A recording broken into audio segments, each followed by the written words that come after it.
What is going on, everybody? It is I, the one and only Yerk Skywalker, and I hope you guys are having a great day today.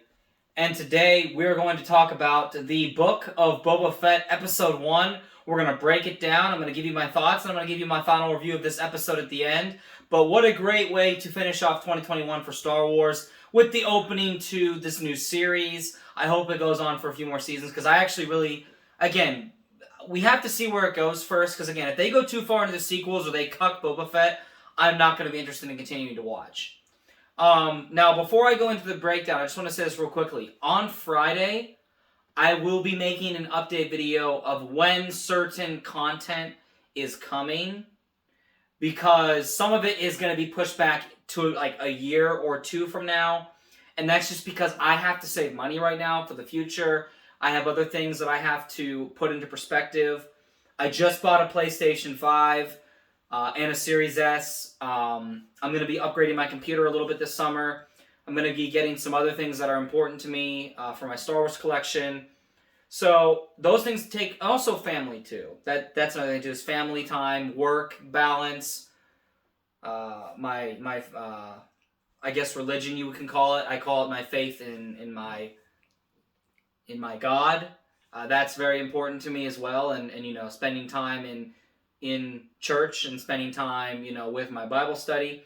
So I'm gonna have a balance, but for right now, this is gonna be going on every Wednesday. Now, today I've been off because I took the week off for Christmas. So, bottom line about those updates, though, they'll be coming out on Friday. So stay tuned for that. If you haven't already subscribed, make sure you hit the subscribe button and turn on the notification bell so you never miss any more uploads from yours truly, the one and only Garcia Skywalker. And with that being said, guys, let's get into the breakdown, and then I'll go over a couple other things at the end, and then I will end this episode of Boba Fett, Book of Boba Fett reviews. I'll end this one off at that point. So, let's begin. So, this one's just going to be kind of unscripted. The rest of them will be scripted more. I'll be doing more of those episodes in the morning. I'll be watching them in the morning. Like when they come out, I'll get up at 3 a.m. and watch them. Then I'll go back to sleep for a couple hours and then get up and shower. And then when I come home in the afternoon from work, around 5-ish, closer to 5:30, I will, relax, watch it one more time, make sure I have everything I need written down. I'll have a notepad in front of me, and then I'll, go over everything I want to go over that I see and that I want to remember. But for this episode, I'm just doing it unscripted because it wasn't a short episode. It was 39 minutes, 36 minutes technically runtime, and then there was like 3 minutes of credits, which the concept art, once again, is cool. I apologize in advance if you can hear my dog breathing. He's having a little hyperventilating. He has some breathing issues where he misses a breath, so yeah, just bear with me there, guys. All right, let's get into it. So again, this is just the first episode. This is unscripted. I'm kind of do this for this review, and then as we move into the new year, whenever other new Star Wars shows comes out or other things like that, I'll definitely go over that with you guys. As I said, all of their updates I'll go over on Friday. So, all right, breakdown time. All right, I'll write something in the description to check the description to move forward into this breakdown. So we start off with the twin suns on Tatooine. They're rising, and as they're rising, you see Boba Fett. You see a bacta tank, and then you see Boba Fett inside it. And he's having dreams, okay? Now, these dreams, keep in mind, it's been 5 years since the events of Episode 6, Return of the Jedi, when he was thrown into the Sarlacc pit, accidentally by Han Solo using a gaffy stick that whacked his jetpack, that put it out of function, that made him, charged him directly into Jabba the Hutt's sail barge, then into the sand and into the Sarlacc pit. And we don't exactly know how long he was in there for at this point. We're not entirely sure. But what we do know is he's having dreams, and you see Kamino, which was really, really cool. You see the Slave One as his father Jango had it. You see that there. You see that there as it is, and it's just it's really cool to see Kamino again. So I'm looking down at my dog. He was just going under the thing. I'm sorry. Okay. And so anyway, so then it cuts to Geonosis. Jango is dead. His head is, with the helmet, and inside the helmet is sitting on the Geonosis arena. There's battle droids and super battle droids dead all around from Episode 2, Attack of the Clones. Boba Fett comes over there to Jango, and you get a zoomed in picture of Jango's helmet. Boba then puts his head up to his father's helmet as he does in episode 2. Then we cut ahead to Boba Fett, having a nightmare. Then you cut to him inside the Sarlacc pit in his full armor before he had it back. And you see there's just slime, he's coughing, it's gross, it's disgusting, exactly as it's mentioned in Legends and in the comics. Now in Legends, which I consider the true canon, granted this is going to become canon for now. We'll see if it can be, remain worthy of being canon. Boba Fett gets out with a jetpack. He makes his jetpack explode and then gets him out of there, propels him out of there, and then Bossk and Dengar help him from there. But in this version, of course, he literally burns his way out of the Sarlacc pit, literally digs himself up, pulls himself out of the Sarlacc pit, from another hole, obviously, that he opens up in the earth, in this Tatooine earth, gets up, starts crawling, then he passes out, then the Jawa sandcrawler passes over him, they come out, they steal his armor, then Tuskens find him the next morning, they knock him out, they drag him around through the Tatooine sun to their camp, then they have him tied up next to a rock, and there's a Rodian the next night there with him, and they just beat on him and stuff like that. So as Boba, tries to make an escape attack, because the Mastiff, it's like they're Tatooine dogs, they're pretty vicious. You see the Mando tame one of them in the first episode of Mando Season 2. So then Boba Fett, then after, he knocks the dog out, he runs. He begins to run for it, because the Rodian, when he asks him if he wants him to cut his shackles, starts speaking loudly in his native tongue.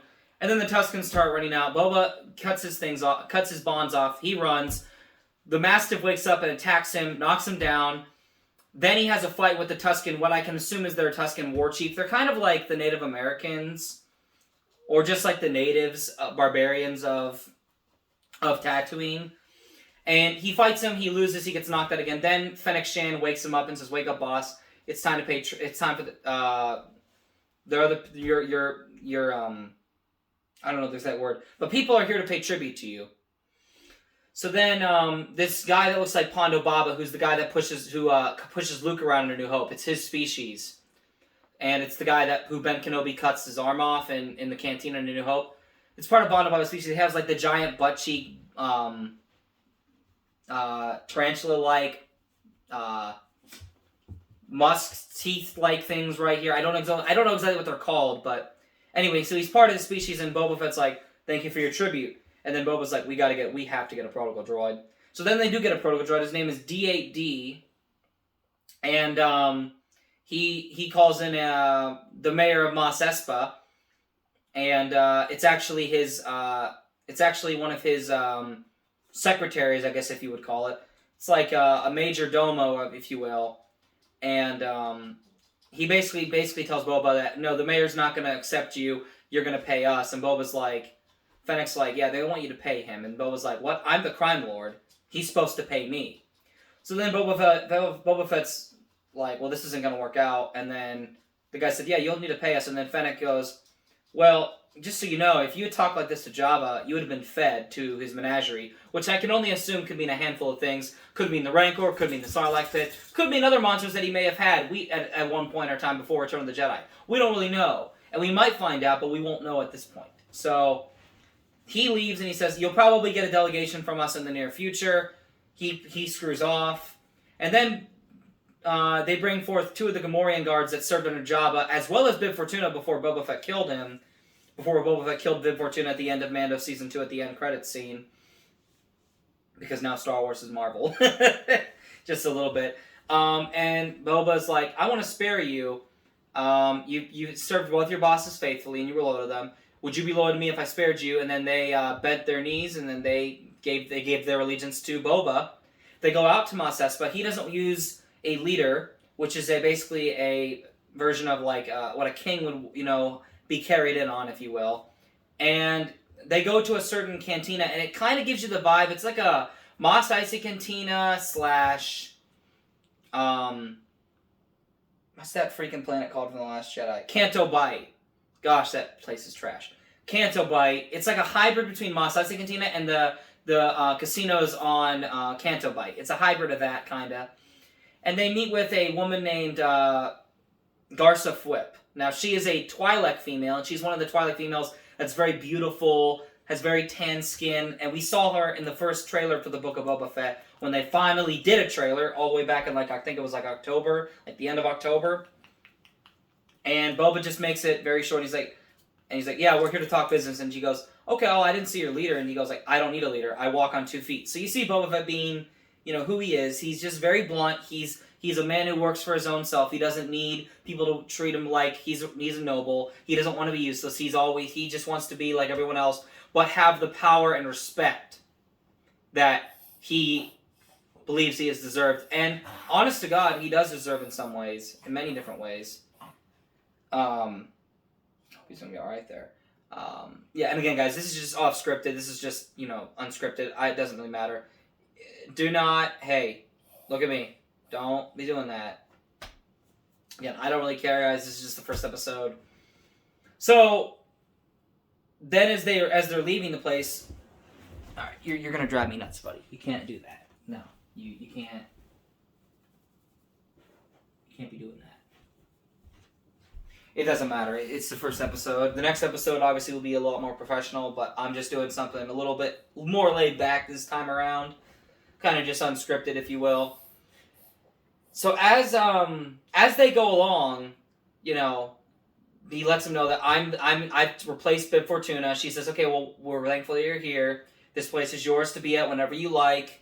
As they leave, they have both their helmets shine.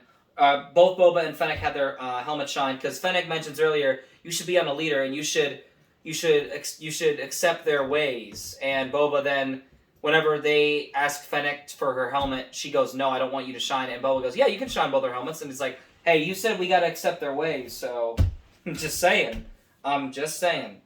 So yeah, they leave that place, and Boba then goes, Jabba ruled with fear, I intend to rule with respect. And then Fennec goes, well, just advice, fear would go better, especially in these times. Then these assassins come out of nowhere, and they start clapping their cheeks a little bit. They have the red shields you see in the trailer, the red laser shields. Boba and Fennec both get shocked pretty bad, but then Boba's new Gamorrean guards come in, and they start kicking butt. I'm not joking. Like, you think Gamorrean guards are useless just because, Lego Star Wars The Complete Saga, you just throw them around like cannon fodder. And they weren't really that well skilled against Luke Skywalker when he fights them in Return of the Jedi on Jabba's sail barge, or in the palace when he chokes both of them. So either way, what happens then is very unique, because then Boba, as one of them is trying to get away, one of the assassins is trying to get away, Boba uses a missile and just blasts the living crap out of him. And at first I thought he disintegrated the dude, but no, he actually just knocked him back off the roof, because then if you look down closer, the second time watching this, his body's down on the floor of Tatooine. And then he tells Fennec before she goes after the other two, she goes, Fennec, alive, meaning I want one of them alive. Fennec goes after them, they give a chase, it's pretty cool. There's knife throwing, there's vibroblade throwing, Fennec's doing some flips. She catches them off guard, she knocks one of them off the roof because she feels like I only need one survivor. And then, of course, obviously she's captured one of them. Boba asks the Gamorrean guards to take him to the Bacta tank. They get him back to the palace and get him to the Bacta tank. And he begins dreaming again, it's right after he got knocked out, and he wakes up the next day, and the Rodians are, him and the Rodian are forced to go dig water with this child. I can only assume this child that is forcing him to dig for those water pouches you see, those green water pouches you see in Mando Season 2 that the Tuscans drank because all their water was stolen by the moisture farmers. Boba and the Rodian prisoner, they both have to dig for water. Boba then grabs a thing of water, tries drinking it, and then the kid tries to stop him, and then he grabs his arm and goes, easy, youngling. I need a drink. And he starts drinking. And then eventually he keeps digging, and next thing you know, the Rodian, digs off something that looks like a claw. Next thing you know, he gets grabbed, and I'm like, holy crap, is it a Krayt Dragon? No, it's not even a Krayt Dragon. What it is, it's a four-armed giant, it kind of looks like a Zillo Beast from the Clone Wars, if you guys know what that is. It looks like a Zillo Beast hybrid with the legs and the stature of a Rancor, only probably just a little bit smaller. I'm not entirely sure. It's a big giant beast, and it has four arms. It starts, I'm pretty sure it pretty much gave some major skeletal damage to the Rodian. Boba Fett gets dragged around. The Tusken tries to stop it. The kid gets knocked down. He's okay, though. Boba then pulls a Princess Leia, as they want to call her, the Hutt Slayer, from when she's in the slave bikini from Return of the Jedi. As she chokes Jabba, Boba Fett gets on top of the giant beast, strangles it with the chains that's around him and his Rodian prisoner's leg, and he strangles the beast so hard it cuts open through, and you see its one good eye. You see its one good eye go white. And, that's just because Boba has survived everything. I mean, he survives getting eaten alive. He survived countless death threats, several assassinations. I mean, he's just been through it all, guys. He's just been through it all. He really has just been through it all. And he survived something that most people don't survive, which is a Sarlacc pit and the stomach acid juices of a Sarlacc pit. So then the kid celebrates, the Tusken kid celebrates, and of course they're bringing the head back. And of course, as you guys know from Mando Season 2, if a kid finds a Krayt Dragon Pearl or something of value inside a beast that they kill, it brings them and their tribe great honor, especially that particular tribe, that family in said tribe. So therefore, with that being said, it's very, very cool to see, once again, the Tusken culture take place. I think it's very, very unique to see Boba Fett in this time period. And we still don't know what time, if this is directly after Return of the Jedi or if he's been in the Sarlacc pit for 5 years. I would not say it's exactly 5 years, but hey, what do I know? For all I know, he very well could have been. Because if you remember, the Sarlacc pit actually devours not just the people, not just its victims. It also absorbs the knowledge and the memories and all the trials and tribulations that its victims have from their lives, and then it passes that knowledge on to the next victims. And Boba Fett actually grabs oxygen inside the Sarlacc pit from a stormtrooper that got caught in the Sarlacc pit, and obviously he's been long dead, or she, I really don't know. You can't really tell, it was too dark in there. He grabs this oxygen thing inside the stormtrooper from inside the stormtrooper's suit, sticks it underneath his chin to give him some oxygen because he couldn't breathe, because he's suffocating with the acids and the smell, and it's dark, and the Sarlacc tentacles are just pressing down on him. It was really gross, but it was you feel for Boba Fett at that point. Like, that's what an absolutely disgusting thing that must have been. Honest to God. I mean, that is just disgusting. And then, of course, as the kid celebrates with his family with the head of the giant four-armed beast, the Tusken chief, you can assume, he's giving Boba Fett one of those green things that the kid was forcing him and the Rodian prisoner to dig for earlier. And he drinks some water and he just sighs with a sigh of relief for the thirst that is quenched. And then the episode ends. So overall, I have a lot of faith. And once again, this is from Jon Favreau and Dave Filoni's team. This was This was David Rodriguez. David Rodriguez is a brilliant director. He directed the episode where Boba Fett came back and got his armor back in Mando Season 2, which is one of my all-time favorite episodes of Mandalorian. It's in my top 5 for Mandalorian episodes. And oh my gosh, guys, it is just... this is just such a breath of fresh air. Like, honest to God. Like, Star Wars really just needs to get back, continue to always be like Book of Boba Fett and Mando Season 2.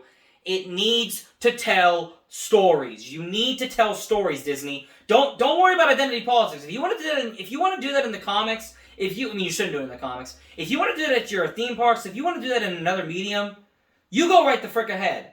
But you need to still have teams that are telling actual legitimate stories. And I was actually kind of wrong about the High Republic. Now, I still don't agree with them keeping Christiana, whatever the fuck her name is, Ariel, on board. Excuse my language. I'm working on that. I'm sorry. That was bad. I still don't agree with them keeping her on because she said some very insulting things about white people. Once again, guys, I do apologize for the language. I'm working on that. That kind of slipped out. But again, I'm still going to upload this as it is. It might be unscripted, but you know what? At this point, guys, it doesn't matter. I just want to get this episode out. And tomorrow, I will begin again a new... So, bottom line, the main thing you guys need to know is that this episode is definitely a 10 out of 10 episode. And this series is worth giving a watch. Granted, only the first episode's out. The next episode will not be out till next Wednesday. But I am very, very excited because we're going to have 6 more episodes of this, I believe. And then I don't know when we're getting Kenobi, but I do know in 2022 Star Wars has a lot of content coming. We have the Kenobi show, we have Andor, we have Bad Batch Season 2, which, again, I'm not super impressed with Bad Batch Season 1. It was okay overall, but really the only really good episode was the first episode. And then the episode where Rex was in it, and where we saw Gregor, and then the last two episodes. Other than that, it was just okay. There was too many dang cameos. That's for dang sure. But yeah, I'm really excited for what I saw. I love what I'm seeing from Boba Fett. The universe just feels fresh. It feels new. It's exciting. It was well done, and it was respectful to the character. And hopefully they remain respectful to the character, because I don't really want to put up with having to, say to Disney, I'm done. Like, I'm done. You just continue to kill characters. I'm done. I don't want to cancel Disney Plus. I don't want to, not watch Kenobi. But again, this is my last straw. They have to keep telling good stories.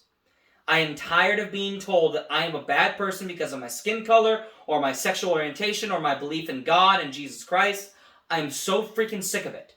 I am so freaking sick of it. And Disney has continued to double down on every other medium, and they can't even win with No Way Home, which, again, that's another phenomenal movie you should go check out. But again, guys, what do you guys think? Did you guys watch this? Did you like it? Did you hate it? What are your thoughts on it? Let me know in the comments down below. I do apologize for any little language I had at the end here. I will put that in the description below, that I do apologize for. There is a little language. I will make sure to put redescription in the title of the video. But yeah, check out my other reviews for Bad Batch Season 1. My Clone Wars finale review. My other videos on Star Wars theory. I have some other videos that I have coming in the future. You can watch my Lego building video where I build an X-Wing, or at least try to do it, but I kind of failed. I mean, I got it done. It's right here. It's literally right here. Let me pull it up for you. Yeah, it's right here. It's right here, guys. All right, guys. Well, I'm gonna let you guys go. But once again, guys, thank you guys so much for watching. And stay tuned for more, because there will be more Book of Boba Fett reviews. They'll be coming out around anywhere from 6 p.m. Eastern Time to 8 p.m. Eastern Time. So stick around for that. They'll be coming out on Wednesdays. Thank you guys so much for watching. Once again, hit that subscribe button, hit the notification bell so you never miss any more uploads from yours truly, the one and only Georg Skywalker. God bless, stay safe, Happy New Year, and as always, remember, the Force will be with you, now and forever. Take care, guys.